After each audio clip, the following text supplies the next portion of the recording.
Pattern અને ક્રમિક ગોઠવણી. બાળકો, આપણે જાણીએ છીએ કે પેટર્ન એટલે દરેક વસ્તુને એક ચોક્કસ ક્રમમાં ગોઠવવી.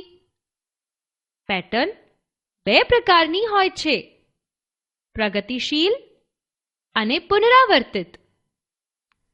જેમ કે 1, 2, 3, 4, 5, 6 એ પ્રગતિશીલ પેટર્ન છે અને 1, 3, 1, 3, 1, 3 એ પુનરાવર્તિત પેટર્ન છે.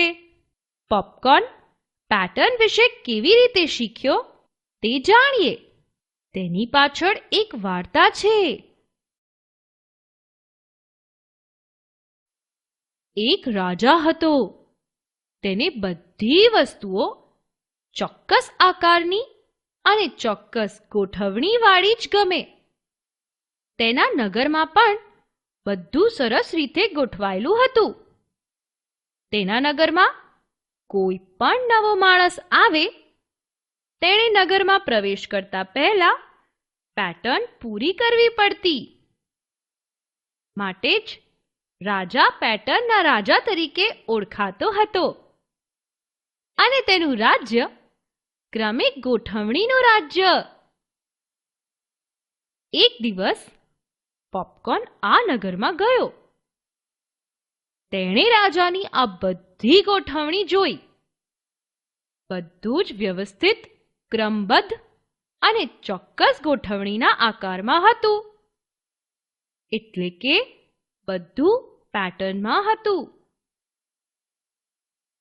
રાજાના સૈનિકો પોપકોર્નને પકડીને રાજા પાસે લઈ ગયા. રાજાએ પોપકોર્નને પેટર્નનો ઉકેલ બતાવવા કહ્યું. જો તે સાચો ઉકેલ આપે તો જ રાજા તેને છોડે. તો ચાલો જોઈએ પોપકોર્ન કેવી રીતે છૂટે છે. આ પેટર્નમાં ચોરસ પછી ત્રિકોણ આવે છે અને ત્રિકોણ પછી ગોળ. અરે વાહ, હું સાચો જવાબ આપી શક્યો. સરસ, હું ખુશ થયો છું. હવે તું જઈ શકે છે.